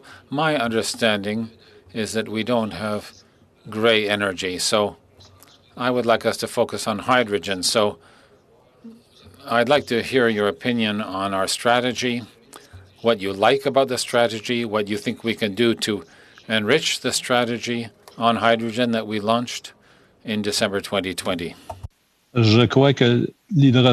I believe that green hydrogen and blue hydrogen are complementary. The countries that import it need it. That's been announced in Europe, in California. And when we look at just with regard to transportation of hydrogen toward those importing countries. If we talk about Saudi Arabia and we go by boat, it's 46 days to get to the port of Rotterdam, just to mention the one. 46 days both ways plus the time to unload.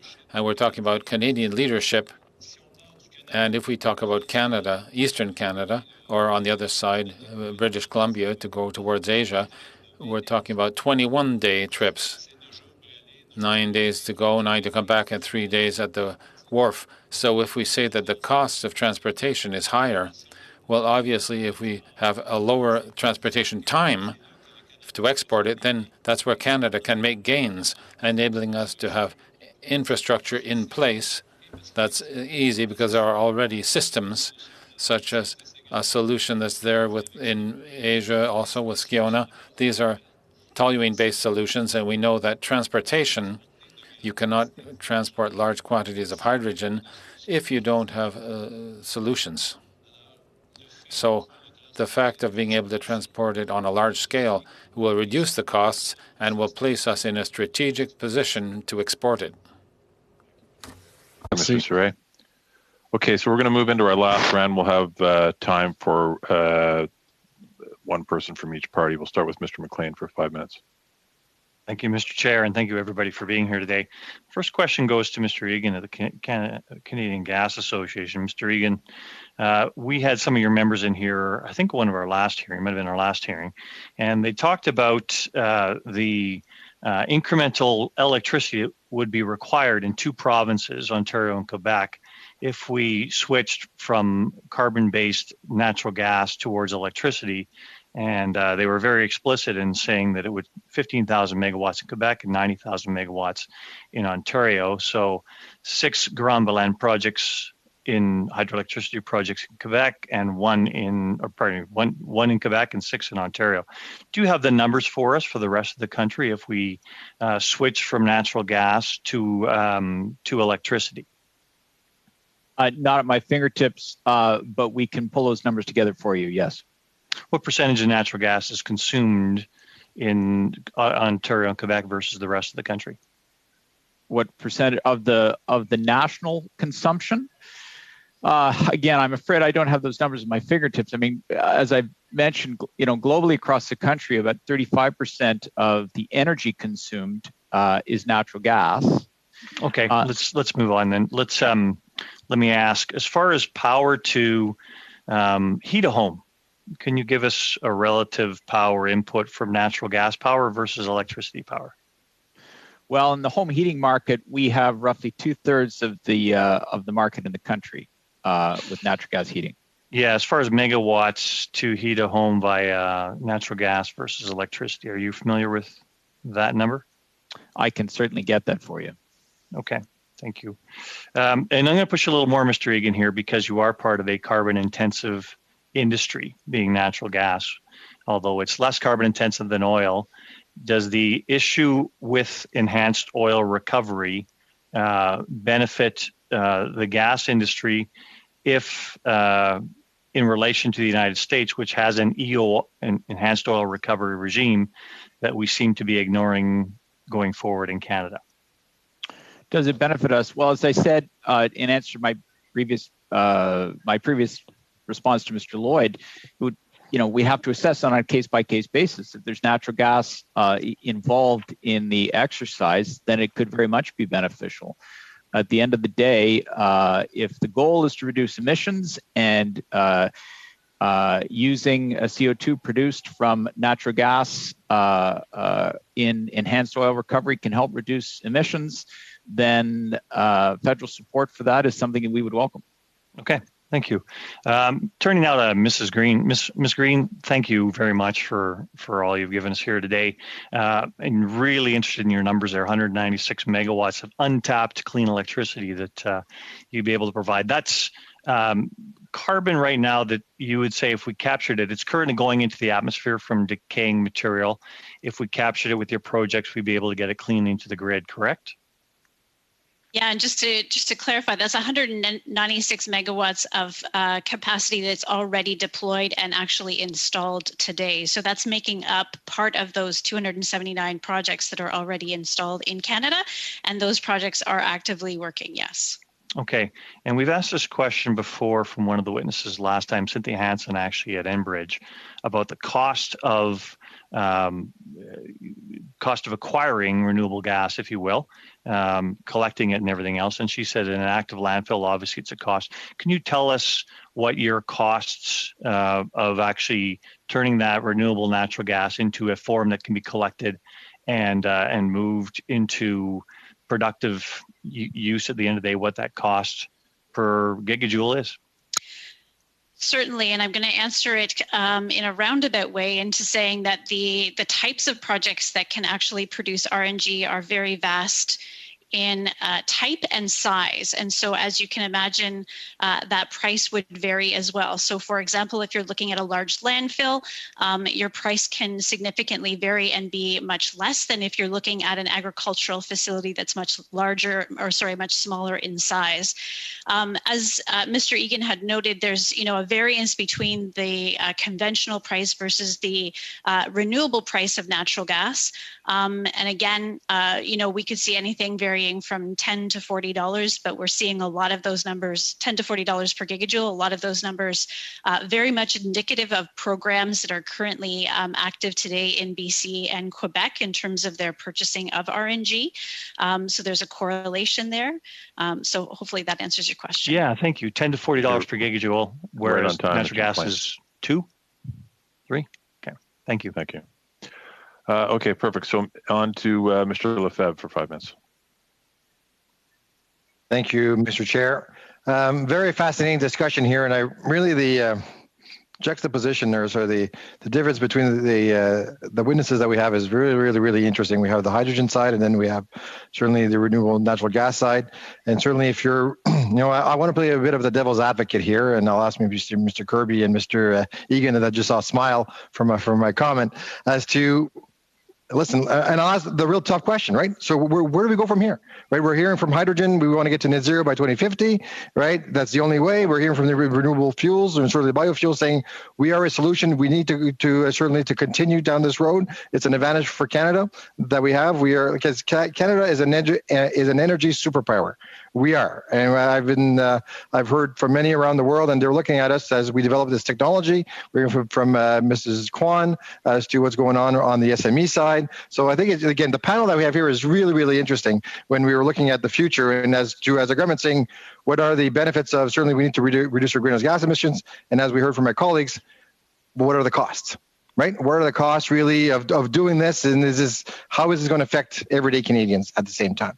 So maybe, Mr. Kirby, I'd like to hear you as to, I'll ask you the tough question, right? What is the role of certainly of renewable natural gas? And what is the role of hydrogen? And can we, as we move to 2030 targets, and as to move to 2050 targets, and Mr. Egan, I will ask you the same question. Go ahead.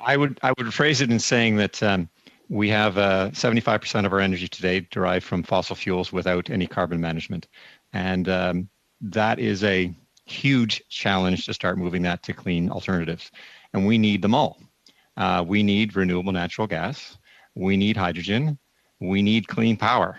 And if you look at the studies, it says how much is it going to take of each of those. There are going to be debates about whether it's going to be this much for that one or that much for that one. We're going to need them all. And you don't get to pick. I'm sorry. We need to get them all in place, and we need to find support mechanisms that allow us to build out all of these clean fuel alternatives if we have a hope of getting ourselves to our targets for 2030 and for 2050. And so I'm not going to say that you need renewable natural gas or hydrogen. Again, you need them both. You need clean power. You need batteries. You need fuel cells. And I say the challenge for us is that we do need to be able to find ways to move them all forward. Yes, they should be technology neutral. Yes, they should support each other. But on the other hand, we need to make sure that they are all advanced. So there needs to be some targeted research on renewable natural gas. There needs to be some targeted research on hydrogen if we're going to be having a hope of getting to where we all want to get to. Awesome, thank you. And that's kind of the comment that we kept hearing at this committee on the studies is don't pick a winner. Certainly let the markets play a role as well as we advance with the technology and support all technologies. As again, Canada is a world leader in this. Mr. Egan, I'd like to hear your comments as to my question when you. I saw you chuckle there when I asked. Well, I thought it was going to be easier for me to answer the question than for Mr. Kirby because he's with the hydrogen industry. But he made the point that I would make that you know what, in some instances you're going to use RNG, in some instances you're going to use hydrogen. I'd also note further to some of the earlier questions I had. In some instances, you're going to push carbon capture technologies. The fact is we have 3 energy delivery systems, right? We have a liquid energy delivery system, we have a gaseous energy delivery system, we have a electron energy delivery system, 3 big ones. We want to find technologies on each that will deliver on the targets you've set. So put in place the conditions that allow markets to compete and different technologies to come to the fore. And you know, let's all be surprised by what we find out. But if you pick a winner, I don't think it's going to be a winner at the end of the day. Exactly. Monsieur Goyette, je pense que j'aimerais savoir vous entendre. Mr. Goyette, I'd like to hear you on that as well, on my question, please. Mr. Goyette? Yes. I would like to hear you as well on the question that I asked of the previous witness. Well, as was previously said, we're in an energy transition.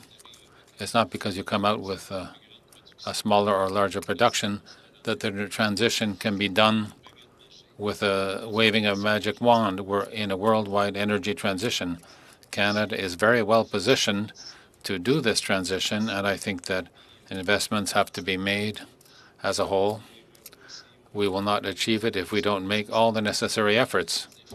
The infrastructure is one of the key aspects, and there are others, the labor force and everything that was mentioned previously.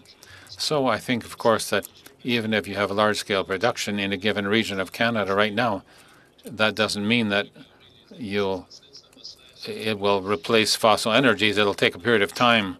So we're complementary. That's fine. I thought right on time. Appreciate it. So next is Mr. Simard for 2.5 minutes, and then we'll finish with Mr. Cannings for 2.5 minutes.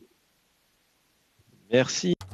Thank you, James. Earlier, I was listening to Ms. Green, who told us that in Canada, we only operate 13%, we exploit 13% of the available resources to produce biogas, which is quite a low figure.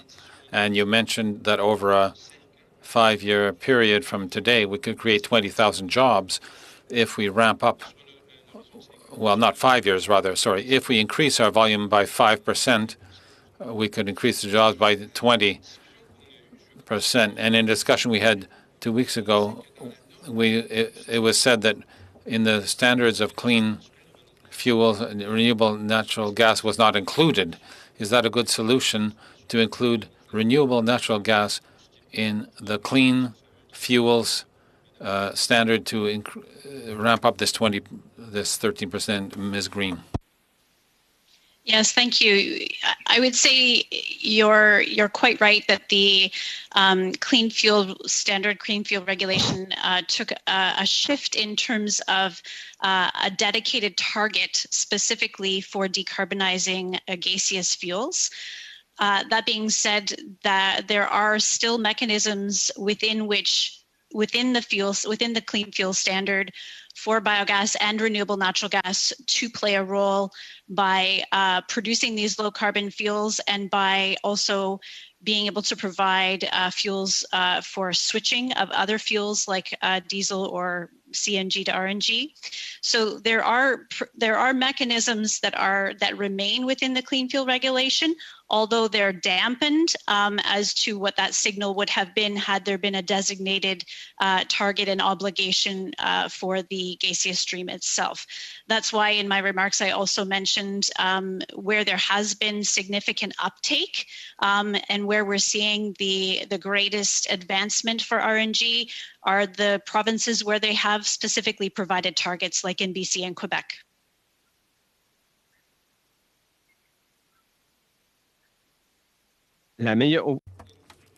From a regulatory viewpoint, in your opinion, and perhaps Mr. Egan could also add something from a regulatory viewpoint, I think you talked both about this, the legislative and regulatory framework that we would need.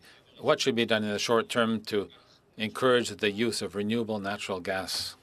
Got time for one very brief answer. Yes, I think that it's, I think the measures with the Clean Fuel Fund are going to be significant. In a regulatory perspective, I think that looking at the provincial domain and also from a federal context, looking at how we can also target mandate opportunities for RNG across the country.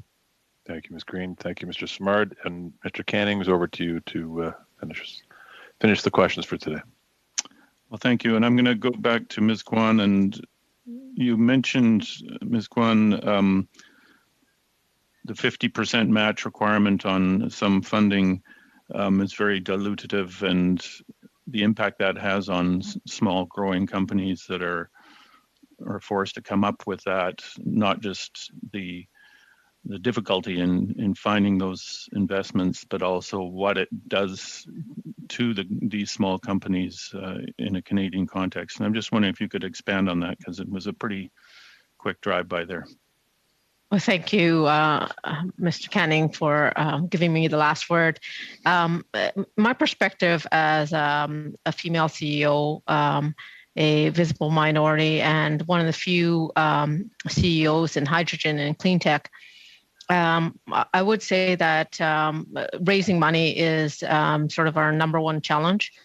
When investors know that you are doing a matching with a grants contribution, it encourages predatory behavior. And I've seen that myself. I had to refuse funding, and I see that with my colleague companies that are have been bought out. So some Greenlight Innovations is one of the does test equipment for hydrogen and is a leader in the world, but they're no longer Canadian. You see that with many of the hydrogen companies that are leaders. They're slowly being eased out. And where's the headquarters going to be? It'll be wherever the investor is. So yes, we can support our Canadian hydrogen people, but if you want to keep them in Canada, we have to rethink our grants contribution programming, or it will continue to slide into erosion and brain drain. And that's what you're seeing. Well, thanks. And I'll leave that there, Mr. Chair. Perfect. Okay. Thank you, Mr. Cannings. Thank you, all committee members, especially thank you to all of our witnesses. Very grateful for you taking the time to join us today and share so much valuable information. I think everybody pointed out that we don't have enough time, but how much we appreciate it. So let me just reiterate that and say thank you, and appreciate you being here. And you can go now and start the weekend a bit earlier, depending on where. For those of you in BC, you can start it really early. So enjoy. And the members, we stick around. We have some committee business to take care of for a few minutes. Thank you very much. Thank you very much. Thank you. Merci. Thanks. Thank you.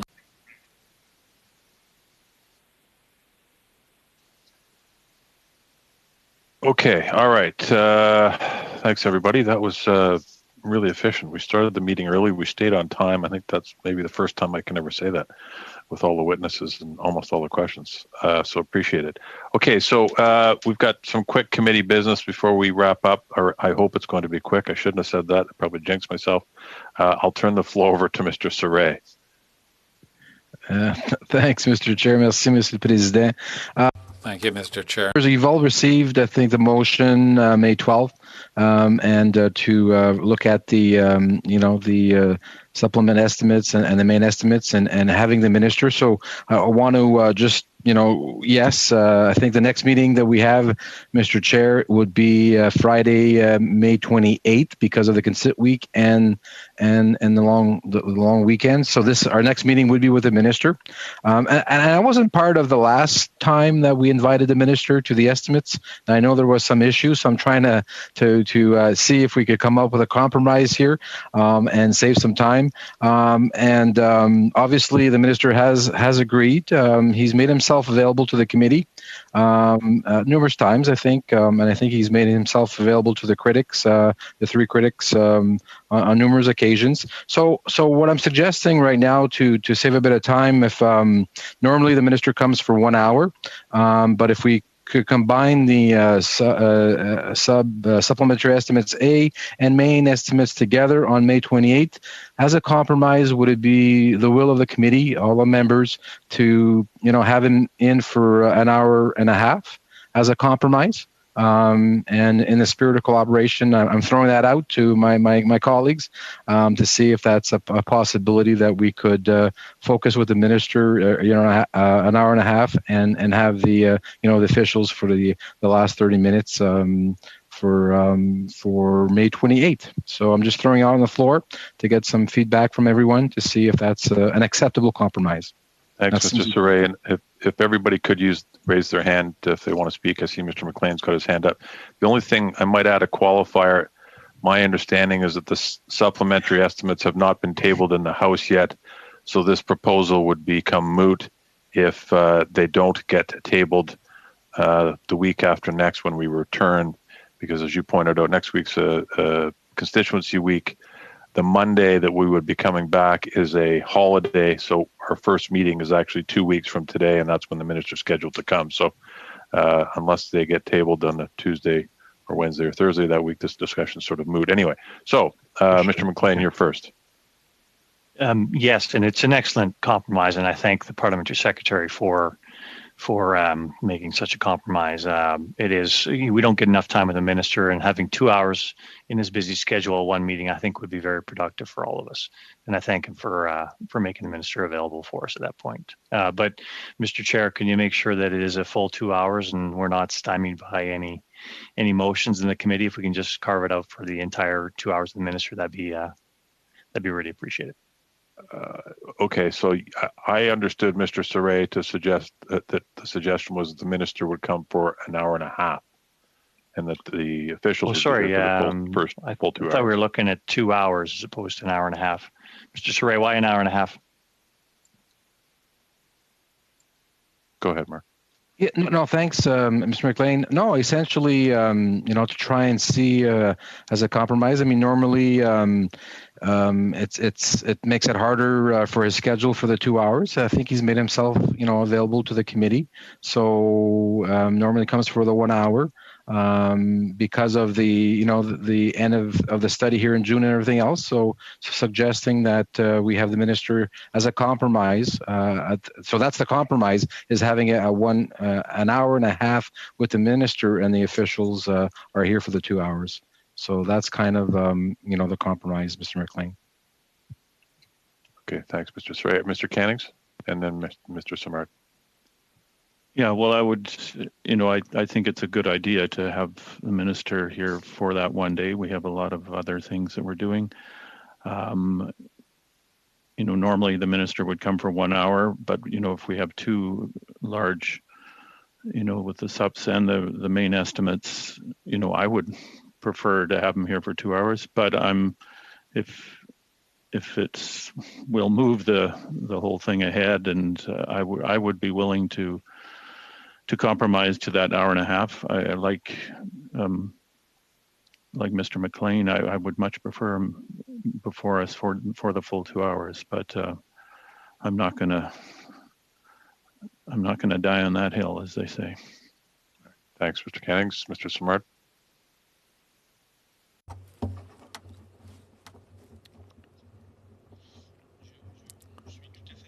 I fully agree with the compromise proposed by Mark, and as Craig and Richard said, I think that I would propose a compromise within a compromise. If we did 2 hours in the session, I think that would answer the concerns of everyone.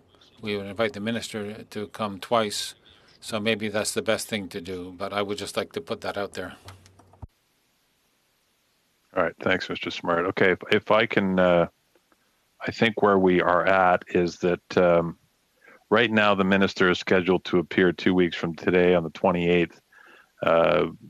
What would happen is, always happens, is the minister comes for the first hour and then the officials stay for the full 2 hours.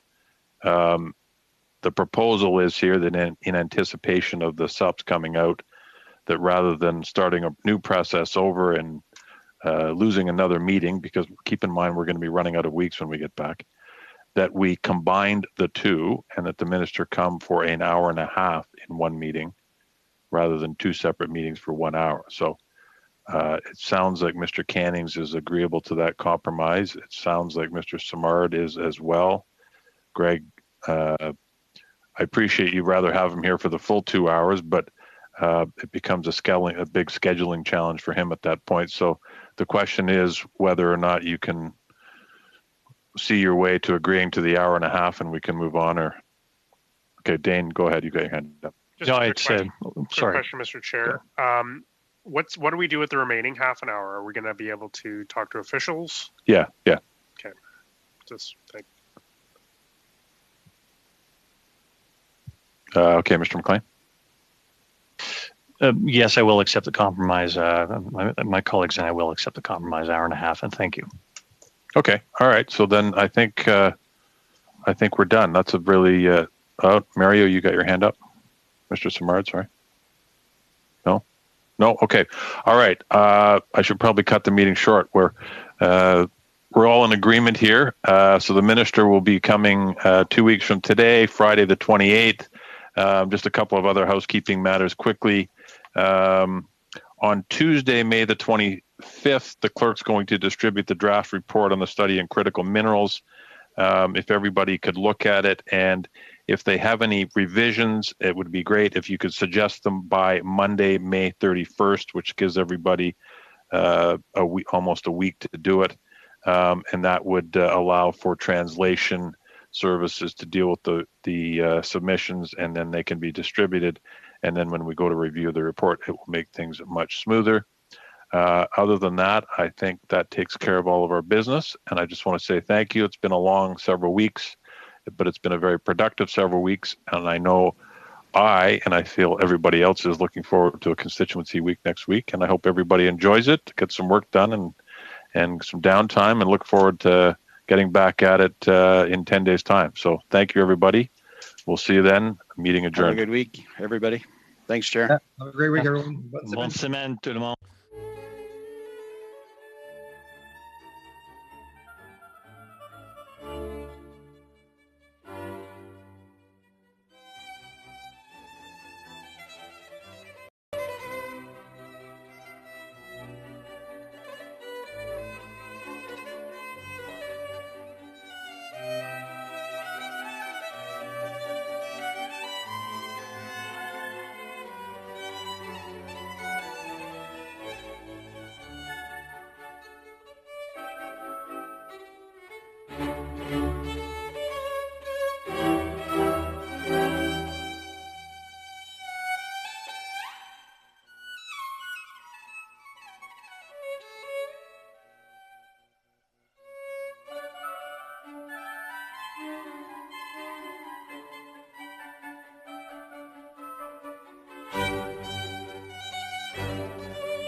Thank you.